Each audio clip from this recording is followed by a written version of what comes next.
नमस्कार साथियों। जय माता पार्वती। माता पार्वती के 3 प्रश्न। एक बार माता पार्वती ने शिवजी महाराज से 3 प्रश्न पूछे थे कि कौन सी स्त्री समय से पहले विधवा हो जाती है। दूसरा प्रश्न था किस प्रकार की स्त्री के जीवन में कभी सुख नहीं मिलता है। तीसरा और अंतिम प्रश्न था कौन सी चीज़ कोई भी पत्नी अपने पति को मांगने पर भी नहीं देती है। तो साथियों, यदि आप चाहते हैं कि माता पार्वती की कृपा आप पर बनी रहे तो कमेंट बॉक्स में जय माँ पार्वती जरूर लिखें। एक बार भगवान शिव कैलाश पर्वत पर बैठे थे तो माता पार्वती भगवान शिव से मिलने के लिए जाती है और कहने लगती है कि प्रभु, जब मैं आपसे मिलने के लिए आ रही थी तो मेरी नज़र मृत्यु लोक पर पड़ी। वहाँ मैंने क्या देखा कि 3 स्त्रियाँ जो आपस में सहेली थी, उनमें से 2 स्त्रियां विधवा होकर दुखी जीवन जी रही थी, जबकि एक स्त्री सुहागिन होकर के अपने पति के साथ सुखी जीवन जी रही थी। पर यह बात मेरी समझ में नहीं आई, इसलिए मेरे मन में 3 प्रश्न गूंजने लगे। अब मैं आपसे यह चाहती हूँ कि आप मेरे तीनों प्रश्नों के उत्तर देकर मुझे संतुष्ट करने की कृपा करें। इस प्रकार माता पार्वती की बात को सुन करके भगवान शिव कहते हैं, पार्वती, तुम मुझे अपने 3 प्रश्न बताओ, मैं तुम्हें तुम्हारे प्रश्नों के उत्तर देकर पूरी तरह संतुष्ट करने का प्रयास करूँगा। जब माता पार्वती कहती हैं, प्रभु, मेरा पहला प्रश्न है कौन सी स्त्री समय से पहले विधवा हो जाती है। मेरा दूसरा प्रश्न है कौन सी स्त्री को जीवन में कभी सुख नहीं मिलता। और मेरा तीसरा प्रश्न है कौन सी चीज़ ऐसी है जो एक पत्नी अपने पति को मांगने से भी नहीं देती। इस प्रकार माता पार्वती के प्रश्न सुनकर भगवान शिव कहने लगे, पार्वती, तुम जानना चाहती हो आखिरकार ऐसा क्यों है। तो मैं तुम्हें एक छोटी सी कहानी सुनाता हूँ। इस कहानी को बहुत ही ध्यान से सुनना।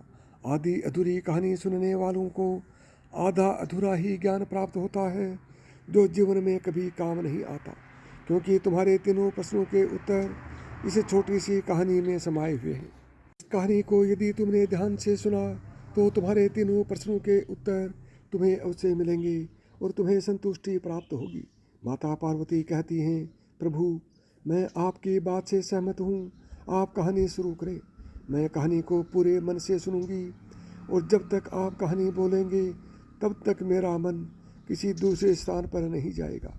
भगवान शिव कहते हैं, पार्वती, सबसे पहले मैं तुम्हें उस स्त्री की कहानी सुनाता हूँ जो सुहागन बनकर सुखी जीवन जी रही है। देखो, जिस सुहागन स्त्री की तुम बात कर रही हो वो सुहागन स्त्री एक राजा के नौकर की पत्नी है। वो जिस नौकर की पत्नी है उस नौकर को अपनी पत्नी पर पूरा विश्वास और भरोसा है कि वो पतिव्रता है, जिसकी महिमा वो अपने साथियों में बार बार करता है। अब देखो, एक दिन की बात है, उस राजा के नौकर ने अपनी पत्नी की प्रशंसा इतनी की कि बात धीरे धीरे फैलते हुए राज दरबार तक पहुंच गई। फिर उस राजा ने अपने नौकर को बुलाया और उस नौकर से कहा कि तुम हर किसी से अपनी पत्नी की प्रशंसा करते रहते हो कि तुम्हारा पत्नी पतिव्रता है। क्या वास्तव में तुम्हारी पत्नी पतिव्रता है? क्या तुम्हें पूर्ण विश्वास है? भगवान शिव कहते हैं, पार्वती, इस प्रकार राजा की बात सुनकर नौकर कहने लगा, महाराज, मुझे पूरा विश्वास है कि मेरी पत्नी पूरी तरह पतिव्रता है।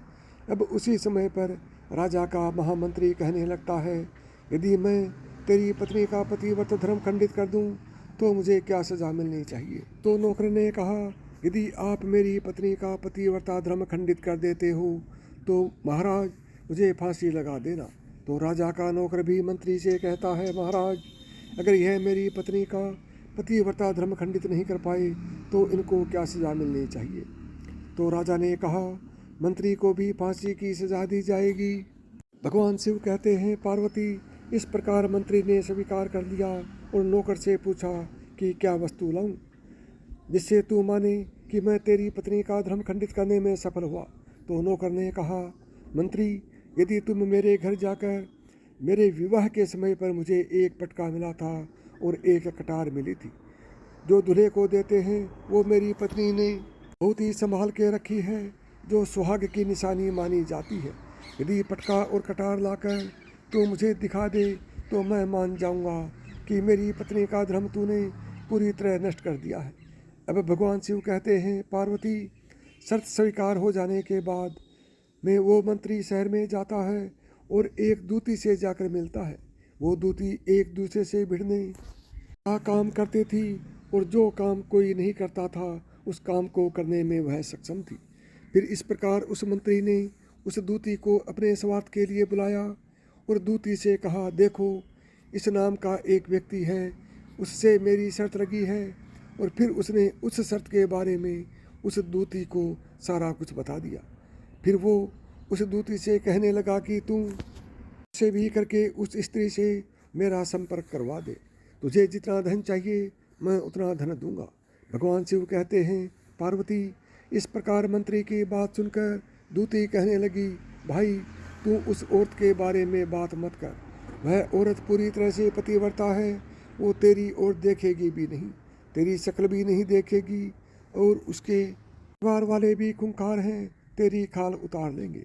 तो मंत्री कहने लगा, ठीक है, यदि तू मेरा उससे संपर्क नहीं करवा सकती तो एक काम कर दे, उसके घर जाकर के पटका और कटार चुरा कर ला दे, और उसकी पत्नी के गुप्तांग के पास में यदि कोई चिन्ह हो तो वह चिन्ह भी मुझे देखकर बता दे, फिर मैं तुझे मुँह मांगा नाम दूंगा। भगवान शिव कहते हैं, पार्वती, यह बात दूती की समझ में आ गई। उसने कहा, ठीक है, मैं तुम्हारा काम अवश्य करूँगी। नौकर शहर में रहता था। दूती नौकर के घर जाती है और उसकी पत्नी से जाकर बोलती है, बेटी, मैं तेरे पति की बुआ हूँ, मैं कई वर्षों के बाद आई हूँ।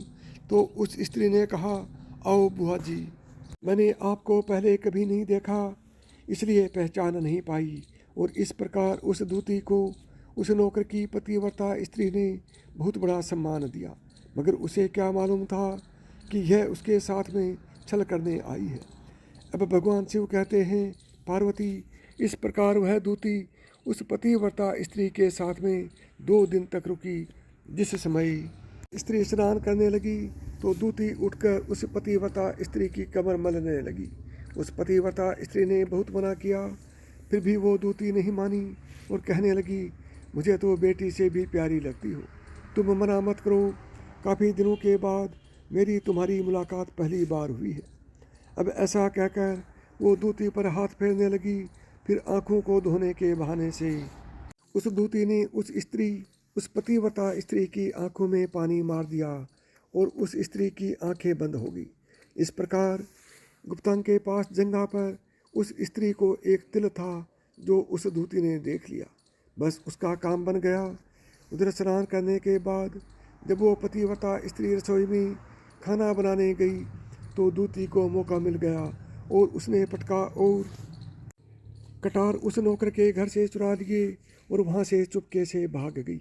और जाकर दूती ने वह पटका और कटार मंत्री को दे दिया और उस पतिव्रता स्त्री के जांघ पर तिल के निशान भी बता दिए। भगवान शिव कहते हैं, पार्वती, फिर वो मंत्री पटका और कटार लेकर सीधा राजा के दरबार में पहुंचा और राजा से जाकर कहा, महाराज, मैंने नौकर की पत्नी के पास 2 दिन बिताए और यह पटका और कटार उसी के हाथों से लेकर आया हूँ। फिर तो राजा ने दरबार लगाया और नौकर को बुलाया तथा महामंत्री से सभा में पटका और कटार नौकर को दिखाने के लिए कहा। फिर राजा की आज्ञा पाकर मंत्री ने उस नौकर को पटका और कटार दिखाई और उसकी पत्नी की जांघ पर तिल भी बताया। तो नौकर मान गया कि वास्तव में आज मेरी पत्नी ने अपना पतिव्रता धर्म पूरी तरह से भंग करवा लिया। भगवान शिव कहते हैं, पार्वती, फिर तो राजा ने फांसी का दिन 15 दिन बाद रख दिया और कहा, नौकर को 15 दिन के बाद फांसी पर चढ़ाया जाएगा। और इस प्रकार नौकर से उसकी अंतिम इच्छा पूछी तो नौकर ने कहा, मैं अपनी पत्नी से अंतिम बार मिलना चाहता हूँ। भगवान शिव कहते हैं, पार्वती, इस प्रकार राजा ने उस नौकर को आज्ञा दी कि ठीक है, तुम अपनी पत्नी से मिल सकते हो। फिर नौकर अपने घर गया और अपनी पत्नी से कहा, तुमने मेरे साथ में बहुत बड़ा धोखा किया। मैंने तुम्हारी विश्वास पर मंत्री से ऐसी शर्त आई कि राजा के दरबार में राजा के सामने मैंने कहा था कि मेरी पत्नी का पतिव्रता धर्म कोई नष्ट न कर दे तो मुझे फांसी लगा देना। अब मुझे 15 दिन के बाद फांसी लगा दी जाएगी। मेरे साथ विश्वासघात करके तुमने ठीक नहीं किया। भगवान शिव कहते हैं, पार्वती, उस पतिव्रता स्त्री ने अपने नौकर पति को सारी बात बताई, मगर उसे विश्वास नहीं हुआ और पुनः वो राजा के दरबार में पहुंच गया। फिर उसे कैद में डलवा दिया गया। भगवान शिव कहते हैं, पार्वती, उधर नौकर की पतिव्रता पत्नी ने परमात्मा को याद किया और अपना भेष बदलकर राजा के दरबार में गई और राजा से नाच दिखाने की आज्ञा मांगने लगी, क्योंकि वो स्त्री बहुत ही सुंदर थी और उधर राजा शौकीन भी था। इसलिए राजा ने आज्ञा दे दी कि सभी मंत्री, संतरी आदि उपस्थित होकर इस सुंदरी का नाच करवाने की पूरी व्यवस्था करें। भगवान शिव कहते हैं, पार्वती, फिर तो सब मंत्री, महामंत्री, राजा आदि दरबार में उपस्थित हुए। फिर उस नौकर की पत्नी ने जब नाचना शुरू किया तो राजा को उस स्त्री का नाच बहुत ही सुंदर लगा। फिर राजा ने कहा, तुम मुझसे क्या मांगना चाहती हो? तुम जो भी मांगोगी मैं तुम्हें वही दूंगा। भगवान शिव कहते हैं, पार्वती, फिर उस नौकर की पतिव्रता स्त्री ने कहा, महाराज, आपकी सभा में मेरा चोर है, जिसने मेरे रुपए लिए थे मगर आज तक नहीं दिए, उसे फांसी की सजा दे दीजिए। अब राजा ने कहा, ठीक है, बताओ मेरे दरबार में तुम्हारा चोर कौन है, उसका नाम क्या है, मैं उसको फांसी की सजा अवश्य दूंगा। भगवान शिव कहते हैं, पार्वती, फिर उस नौकर की पतिव्रता स्त्री ने कहा, महाराज, आपका मंत्री मेरा चोर है, आप उसको फांसी की सजा दे दीजिए। अब उधर जैसे ही मंत्री ने सुना कि ये सुंदरी मुझे अपना चोर बता रही है, तो मंत्री कहने लगा कि महाराज, मैं कसम खाकर कहता हूँ कि मैंने इसका कभी कुछ नहीं चुराया, मैंने इसको कभी आज तक देखा नहीं था, तो मैं इसकी कोई चीज़ चोरी कैसे कर सकता हूँ। अब भगवान शिव कहते हैं, पार्वती, जैसे ही मंत्री ने कहा, मैंने इस सुंदरी की शक्ल आज तक नहीं देखी है, तो वो सुंदरी कहने लगी कि महाराज, यदि यह मंत्री मुझे जानता नहीं है तो आप इससे यह पूछिए कि यह पटका और कटार कहाँ से लाया था। मैं उस नौकर की पत्नी हूँ जो आपके यहाँ नौकरी करता है और आप मेरे निर्दोष पति को फांसी पर चढ़ाने वाले हैं। अब मैं आपको पूरी नहीं सुनाती हूँ। ये जो आपका मंत्री है, इसने मेरे पास में अपनी एक दूती को भेजकर मेरी जांघ के तिल का पता लगाया और उसने ही यह पटका और कटार चुरा कर इसको ला कर दे दी। और आपके मंत्री के द्वारा भेजी गई दूती जब मेरे घर पर आई तो उसने मुझसे कहा कि वह मेरे पति की बुआ है, वो पहली बार आई थी, इसलिए मैं उसको पहचान नहीं सकी। और महाराज, इस प्रकार मैंने उस स्त्री को अपने यहाँ पर बहुत बड़ा सम्मान दिया और अपने यहाँ ठहरने की व्यवस्था की। भगवान शिव कहते हैं, पार्वती, इस प्रकार उस नौकर की पतिव्रता स्त्री की बात को सुनकर राजा ने दूती को बुलाया। फिर उसने राजा को सारी सच्चाई बताई। फिर राजा ने उस नौकर को छोड़ दिया और मंत्री को फांसी पर चढ़ा दिया। भगवान शिव कहते हैं, पार्वती, इस प्रकार उस नौकर की पतिव्रता स्त्री ने अंत में राजा से कहा, महाराज, मैं अपने पति से बहुत प्यार करती हूँ, मैं एक चरित्रवान स्त्री हूँ, कभी भी अपने पति का नाम तक अपने मुँह से नहीं लेती हूँ। अब भगवान शिव कहते हैं, पार्वती, मेरी कहानी पूरी हुई। अब तुम अपने तीनों प्रश्नों के उत्तर सुनो। तुम्हारा पहला प्रश्न था कि कौन सी स्त्री समय से पहले विधवा हो जाती है। तो जो स्त्रियां अपने पति का नाम लेती हैं वो समय से पहले विधवा हो जाती हैं, क्योंकि पति का नाम लेने से पति की उम्र कम हो जाती है और समय से पहले ही उनके पति की मृत्यु हो जाती है। ऐसी स्त्रियां जो अपने पति का नाम लेती हैं वह समय से पहले ही विधवा होकर एक दुखी जीवन जीती है। बस यही राज की बात है कि तुम जिन 3 सहेलियों की बातें कर रही थी उनमें से 2 विधवा थी और एक यह नौकर की पत्नी थी जो पतिव्रता स्त्री थी। यह पतिव्रता कभी भी अपने पति का नाम कभी भी अपने से नहीं लेती थी। उधर वो 2 स्त्रियां जो विधवा होकर जीवन दुखी जी रही थी वह हमेशा अपने पति का नाम लेकर ही बुलाती थी, जिसकी वजह से उनके पति की उम्र कम हुई और फिर वो दोनों स्त्रियां समय से पहले ही विधवा हो गई और अब वो दुखी जीवन जी रही हैं। इसलिए कभी भी स्त्री को अपने पति का नाम अपने मुंह से नहीं लेना चाहिए। अब तुम्हारा दूसरा प्रश्न था कि कौन सी स्त्री को जीवन में कभी भी सुख नहीं मिलता। तो समझ लो, जो स्त्रियां अपने पति की बिना अनुमति के किसी तीर्थ स्थान या उत्सव पर जाती हैं, उनके जीवन में कभी सुख नहीं आता। ऐसी स्त्रियां जीवन में दुखी रहती हैं और उन्हें पति का कभी प्रेम नहीं मिलता। अब भगवान शिव कहते हैं, पार्वती, मेरा तीसरा प्रश्न था कि ऐसी कौन सी चीज़ है जो एक पत्नी अपने पति के मांगने पर भी नहीं देती। तो समझ लो, वो चीज़ गाली है। एक चरित्रवान स्त्री अपने पति को गाली नहीं दे सकती। जो स्त्री गाली देती है वो स्त्री कभी भी चरित्रवान नहीं होती, और ऐसी स्त्री जीवन भर रोती है। उसके जीवन में कभी भी सुख की घड़ी नहीं आती, और समय से पहले ही ऐसी स्त्रियां विधवा हो जाती हैं। इस प्रकार भगवान शिव से सुनकर माता पार्वती ने तीनों प्रश्नों से संतुष्ट होकर कहते हैं, स्वामी, वास्तव में जो स्त्री चरित्रवान होती है वो कभी दुखी जीवन नहीं जीती, क्योंकि ऐसे घर में लक्ष्मी का सदा वास होता है और वो घर धन धान्य से हमेशा भरा रहता है।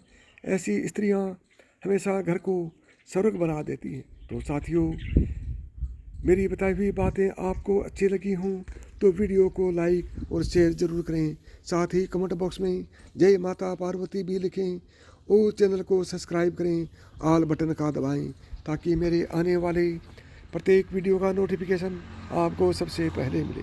प्रेम से बोलो, जय माता पार्वती।